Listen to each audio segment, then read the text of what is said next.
하나님의 크신 사랑과 은총이 여러분의 삶에 함께 하시기를 빕니다.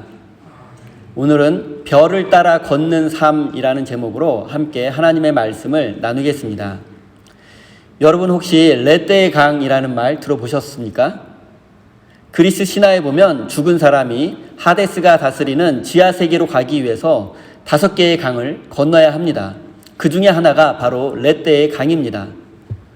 그리스 단어 레떼는 잊어버리다, 망각하다라는 뜻을 가지고 있습니다. 죽은 자는 지하세계로 가기 전에 이 망각의 강을 건너야 하고 이 망각의 강물을 마시게 되어 있습니다. 그리고 이 망각의 강물을 마시게 되면 살아생전의 모든 고뇌와 고통을 잊어버리게 된다고 합니다. 고대 그리스인들은 진리라는 단어를 알레테이아라고 표현했습니다. 이 단어는 알과 레떼의 합성어입니다. 알레테이아. 그리스어 알은 영어의 not 또는 cannot과 같이 할 수 없다, 아니다라는 뜻을 가지고 있습니다.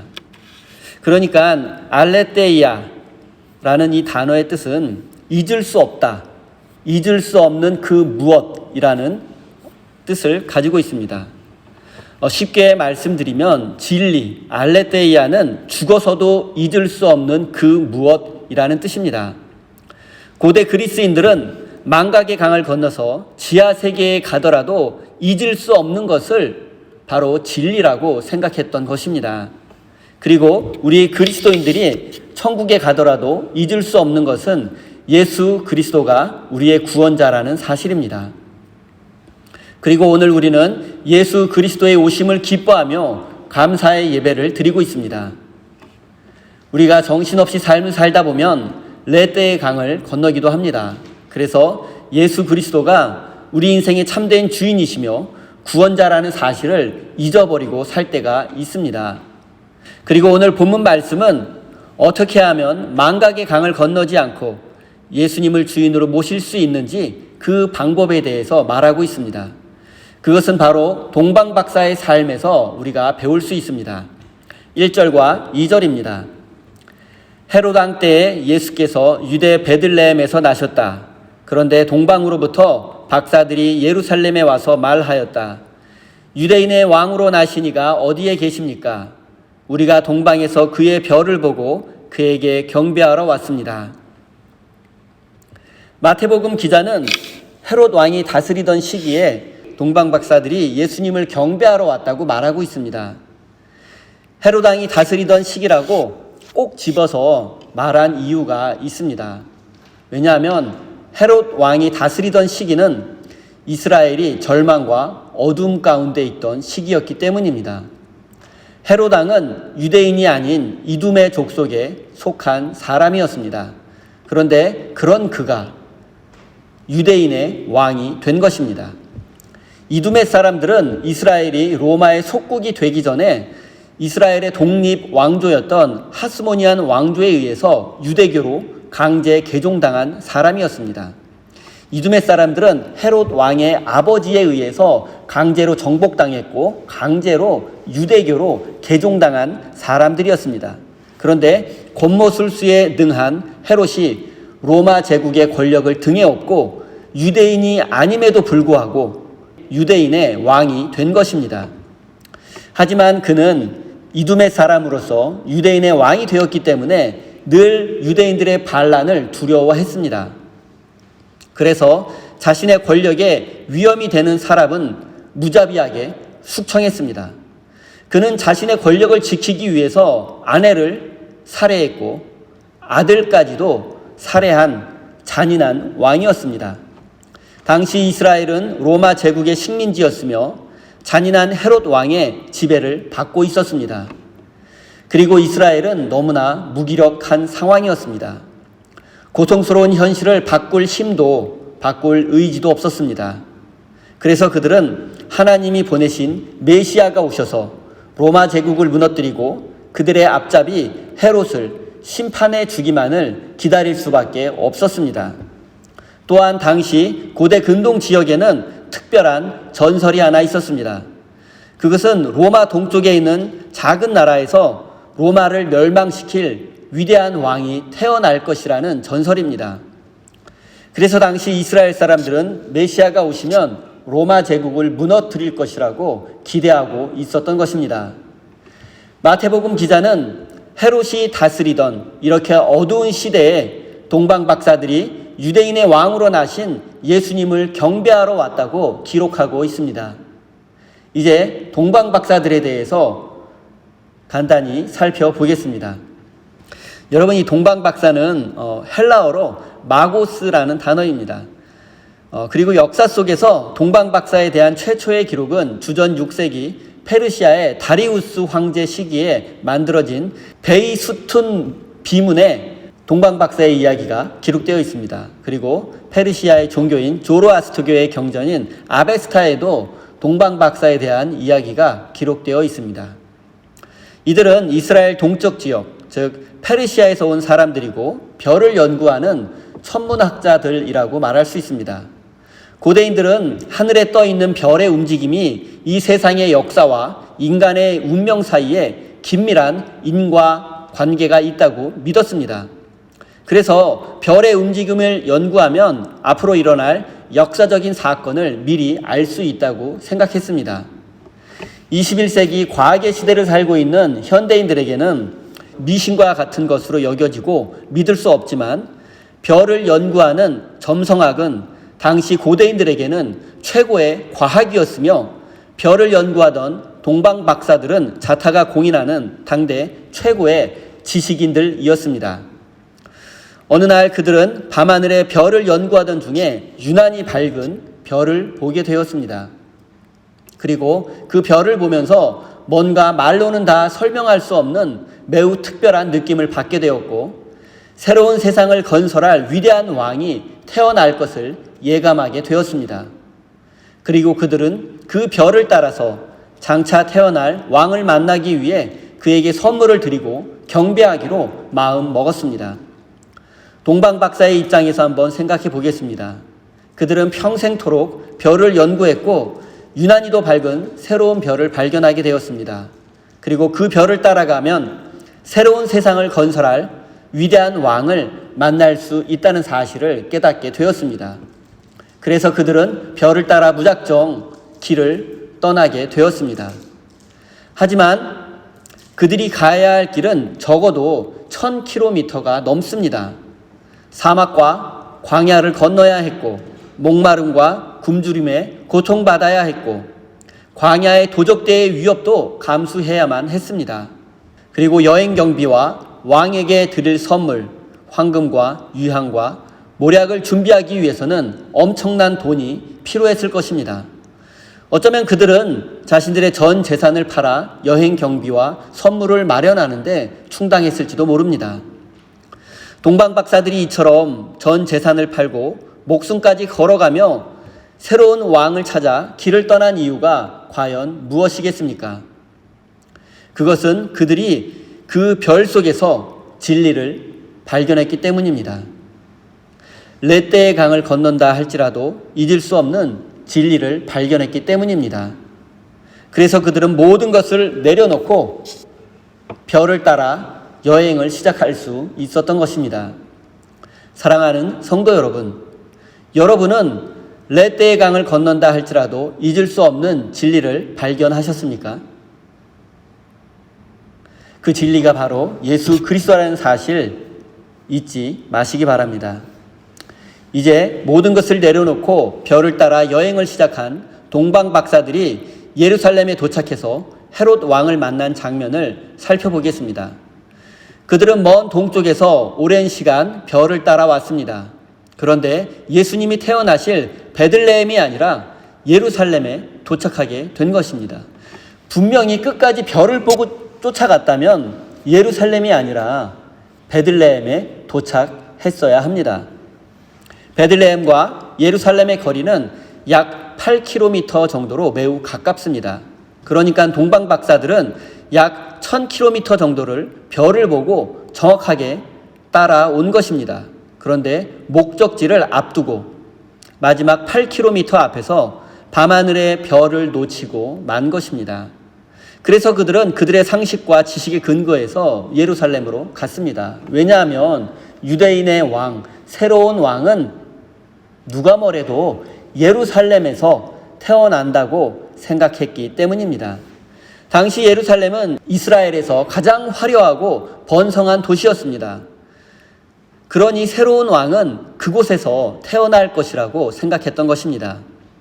그들은 그들의 상식과 지식 그리고 선입견으로 인해서 벼를 잃고 길을 잃어버리고 말았습니다. 상식과 지식과 합리성을 앞세울 때 때로 우리는 길을 잃어버릴 수 있습니다. 그때 별빛은 사라질 수 있습니다. 많은 사람들이 오랫동안 기도하고 순종의 삶을 살다가 마지막 순간에 자신의 경험과 능력, 세상의 방법을 앞세우다가 실패하는 것을 보게 됩니다. 어제 기도했으면 오늘도 내일도 기도해야 합니다. 끝까지 기도해야 합니다. 오늘 순종했다면 내일도 순종해야 하고 끝까지 순종해야 합니다. 오늘 나를 십자가에 못 박았다면 내일도 나를 십자가에 못 박아야 합니다. 믿음의 삶은 단기간에 완성되는 것이 아니기 때문입니다.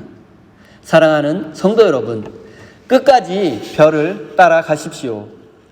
진리를 추구하십시오. 도중에 여러분의 경험과 능력, 세상의 방법을 앞세운다면 결국 별은 빛을 잃어버리고 여러분은 길을 잃고 말 것입니다. 이제 예루살렘에서 헤롯과 동방박사가 만난 사건에 대해서 살펴보겠습니다. 예루살렘에 도착한 동방박사들은 헤롯 왕을 찾아가 자신들은 동방에서 왔으며 어느 곳에서 유대인의 왕이 태어날지를 물어보았습니다. 이 이야기를 들은 헤롯 왕은 두려움에 사로잡히고 말았습니다. 그는 자신의 권력에 위협이 된다면 아내와 자식들도 처형시킬 정도로 잔인한 사람이었습니다. 그리고 그의 마음속에는 정통성이 없는 왕으로서의 자격지심과 두려움이 있었습니다. 그런데 당대 최고의 지식인으로 평가받던 동방박사들이 유대인의 왕이 태어난다고 하니 불안하고 두려울 수밖에 없었던 것입니다. 유대인의 왕인 자신이 버젓이 살아있는데 새로운 왕이 태어난다는 것은 자신의 왕위를 빼앗긴다는 것과 같은 말이기 때문입니다. 그는 즉시 새로 태어날 왕을 찾아 제거하기로 마음먹었습니다. 그래서 유대의 역사에 정통한 제사장과 율법학자들을 불러서 새로운 왕이 태어날 장소를 알아내라고 명령했습니다. 그러자 그들은 즉시 구약성서 미가서를 인용하면서 새로운 왕은 베들레헴에 태어날 것이라고 알려주었습니다. 여러분 한번 생각해 보십시오. 제사장과 율법학자들은 헤롯 왕이 새로 태어날 왕을 제거할 것을 분명히 알고 있었을 것입니다. 그럼에도 불구하고 그들은 왕이 태어날 장소를 알려주었습니다. 당시 백성들은 로마 제국과 그들의 앞잡이 헤롯 정권을 무너뜨릴 메시아를 유대인의 왕을 간절히 기다리고 있었습니다. 그리고 제사장과 율법학자들은 메시아의 오실 길을 준비해야 할 책임이 있는 사람들입니다. 헤롯이 메시아를 죽이려고 한다면 그들은 목숨을 걸고서라도 메시아를 지켜야 하는 사람들이었습니다.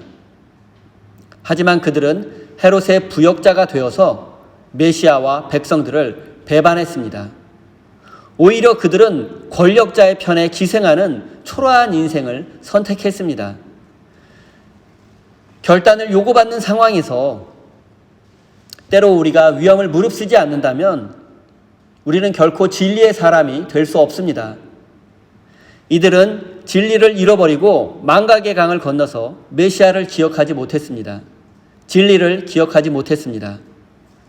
지금까지 그들은 진리의 빛을 바라보며 살아온 것이 아니라 권력의 편에 서서 편안하고 부유한 삶을 인생의 목적으로 삼았기 때문입니다. 진리를 잃어버린 제사장과 율법학자를 생각하니 부패하고 타락한 이 시대의 목회자들을 비롯해서 여러 사람들의 모습이 제 머리에 떠올랐습니다. 하지만 그것도 잠시 마음속으로 그들을 비난하는 제 모습을 되돌아보게 되었습니다. 과연 나는 지금까지 별을 보고 진리를 추구하며 당당하게 살아왔나? 진리 앞에서 선택과 결단을 요구받는 상황에서 항상 진리를 선택하며 별빛을 따라가며 삶을 살아왔는가? 저의 모습은 진리를 배반한 제사장과 율법학자와 크게 다르지 않았습니다. 어쩌면 오히려 더 교묘한 방법으로 남들 모르게 진리를 배반하며 살아왔는지도 모르겠습니다. 사랑하는 성도 여러분, 누군가를 비난하고 비판하기에 앞서 먼저 자신의 모습을 되돌아보십시오. 그래서 참된 진리를 깨닫고 그 누군가의 손을 잡아주셔서 함께 진리의 별을 따라 걷는 아름다운 인생이 되시기를 바랍니다. 9절 말씀을 제가 읽겠습니다. 그들은 왕의 말을 듣고 떠났다. 그런데 동방에서 본 그 별이 그들 앞에 나타나서 그들을 인도해 가다가 아기가 있는 곳에 이르러서 그 위에 멈추었다.